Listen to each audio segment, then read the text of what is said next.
টানা জল ছেড়ে চলেছে দামোদর ভ্যালি কর্পোরেশন।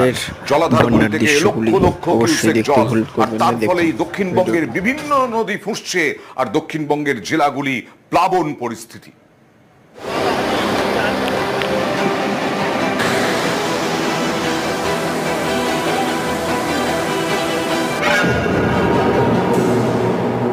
জল হঠাৎ করে ছেড়ে দিয়েছে ডিভিসি, পাঞ্চেত এবং তেনুঘাট, বর্ধমান, বাঁকুড়া, হাওড়া, হুগলি, নর্থ চব্বিশ পরগনা, সাউথ চব্বিশ পরগনা অনেকটাই এফেক্টেড হয়েছে হাওড়া। এরপর যদি আবার জল ওরা রাত্রে ছেড়ে দেয় বারণ করা সত্ত্বেও, তাহলে কিন্তু বন্যাকে আটকানো যাবে না।